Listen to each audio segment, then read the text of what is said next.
नमस्कार दोस्तों, मैं राकेश वर्मा आप सभी का स्वागत करता हूं आपके अपने परिवार एसएन गुरुकुल पर। साथियों, वैसे शिक्षक शिक्षिकाएं जो विशिष्ट शिक्षक नियमावली 2023 के अनुरूप सक्षमता परीक्षा में सम्मिलित नहीं हो रहे हैं, जो नियोजित शिक्षक ही रहना चाह रहे हैं और नियोजित शिक्षक ही रहने के पीछे कई कारण हो सकते हैं। पहला कारण यह हो सकता है कि वे जिला बदर नहीं होना चाहते, अर्थात कहीं और जाना नहीं चाहते हैं। दूसरा कि क्षमता परीक्षा देना वो उचित नहीं समझ रहे हों कि अब चूँकि उम्र जो है वह अंतिम पड़ाव पर है, अब रिटायरमेंट के कगार पर वो खड़े हैं, तो अब जिनका 2 साल, 1 साल, 1.5 साल, 6 महीना, 3 महीना जिनका शेष रह गया है नौकरी, और ऐसे में हज़ारों की तादाद में हैं जिनका 1 साल, 1.5 साल, 2 साल, 6 महीना, 3 महीना ऐसे नौकरी बचा हुआ है। तो वे नहीं चाहते हैं कि इतने कम समय के लिए अब क्षमता परीक्षा दे करके और कहीं और जाया जाए। जो महिलाएँ हैं, जो शिक्षिकाएँ हैं, वे भी नहीं चाह रहे हैं कि कहीं और उनको जाना पड़े।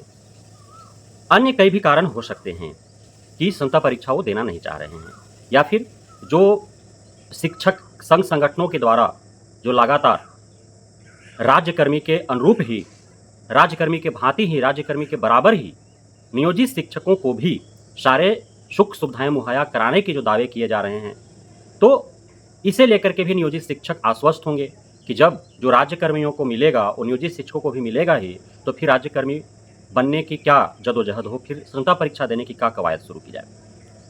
तो ऐसे कारण हो सकते हैं जिस वजह से क्षमता परीक्षा न देना चाह रहा हो नियोजित शिक्षक शिक्षिकाएं।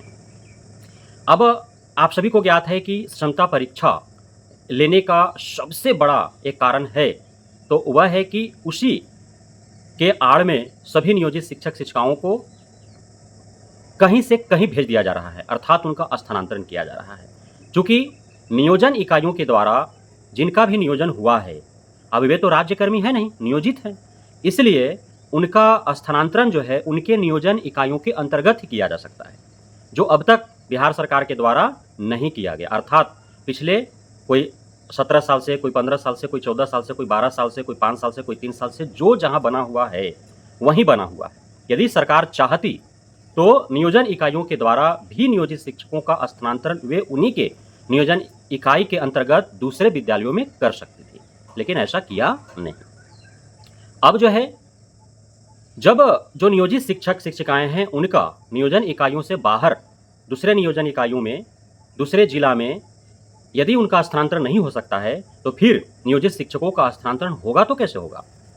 जबकि एससीएस के पाठक पूरा मूड बना चुके हैं कि जो चालाकी नियोजित शिक्षक कर रहे हैं नियोजित ही रहने को लेकर के कि उन्हें स्थानांतरण नहीं किया जाएगा, तो ऐसा कतई नहीं होने वाला है। नियोजित शिक्षकों का भी विशिष्ट शिक्षकों की भांति ही पूरे बिहार भर के किसी भी जिला के किसी भी विद्यालय में उनका पोस्टिंग हो सकता है, उनका स्थानांतरण किया जा सकता है। अब उसके लिए वो कर क्या रहे हैं? तो बड़े स्तर पर उनका प्रयास चल रहा है, और जो उनका प्रयास चल रहा है नियोजित शिक्षकों के स्थानांतरण को लेकर के, वो काफ़ी हद तक जो है वह अंतिम पड़ाव में है, क्योंकि 2024 का 5 माह बीत चुके हैं, अब 7 माह ही शेष बचे हुए हैं। तो 2 क्षमता परीक्षा की प्रक्रियाएं जो है लगभग समाप्त हैं, इसलिए कि क्षमता परीक्षा फेज 1 जो है वह फरवरी मार्च में ही ले लिया गया, उसका परिणाम भी घोषित कर दिए गए और डिस्ट्रिक्ट भी अलॉट कर दिया गया है।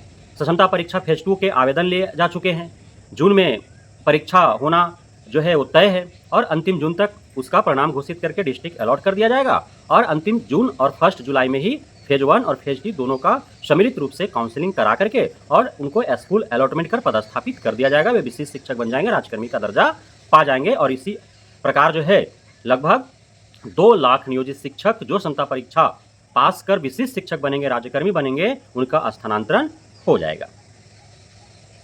अब जो शेष नियोजित शिक्षक बचेंगे, जो फेज 1 और फेज 2 में क्षमता परीक्षा नहीं दे पा रहे हैं या फिर उत्तीर्ण नहीं हो पाएंगे, तो उनके लिए फिर फेज 3 आएगा। अर्थात सर्वप्रथम प्राथमिकता है एससीएस के पाठक का कि क्षमता परीक्षा का जितने चरण, चाहे वो 3 हो या 5 हो, क्योंकि इसमें असमंजस बना हुआ है कि 3 क्षमता परीक्षा होंगे या फिर 5 होंगे, तो 3 हो या 5 हो, जितने भी चरण लिए जाने हैं क्षमता परीक्षा का वो पहले पूर्ण करा लिए जाएंगे। अब इन तीनों या 5 क्षमता परीक्षा में जो सम्मिलित नहीं होंगे या जो पास नहीं होंगे, अंततः जो नियोजित शिक्षक जो है वो नियोजित ही रह जाएंगे, बच जाएंगे। अब उनके लिए एक अलग से जो है प्रक्रिया आरंभ की जाएगी।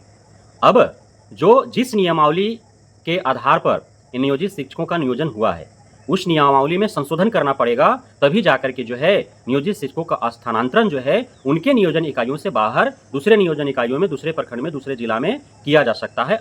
अन्यथा यदि संशोधन नहीं हो उस नियमावली में तो फिर नहीं किया जा सकता है।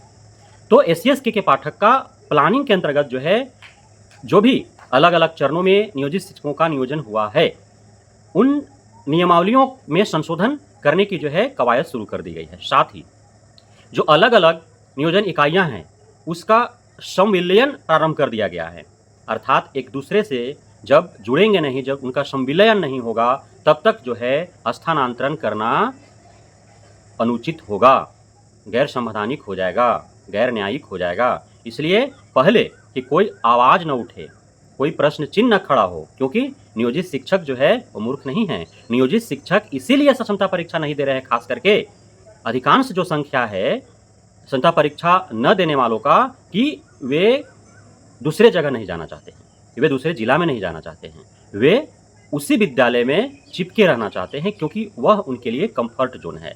और उसके पीछे का रीजन है कि वर्षों से वे वहाँ समय देते आए हैं और साथ ही वो उम्र गुजार चुके हैं। अब अंतिम पड़ाव में वो कहीं जाना नहीं चाहते हैं।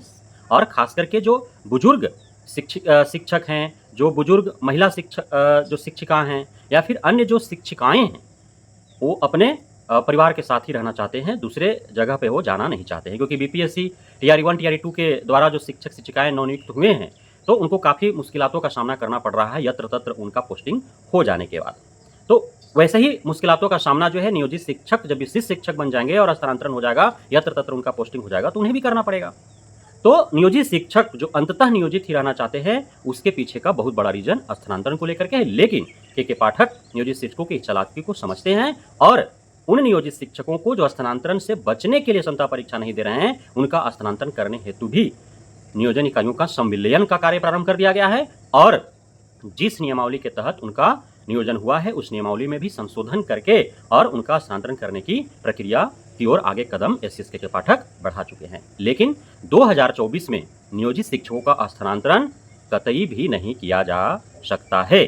2024 दिसंबर तक का लक्ष्य है कि पूरी तरह से ऐसे प्रक्रियाएं संपन्न कर ली जाएं नियोजित शिक्षकों को स्थानांतरण को लेकर के, ताकि स्थानांतरण के बाद नियोजित शिक्षक के पास कुछ ऐसा तथ्य या साक्ष्य रह ही नहीं जाए जिससे लेकर के माननीय कोर्ट का वो दरवाजा खटखटा सके और स्थानांतरण की प्रक्रिया जो है उसमें बाधा उत्पन्न हो।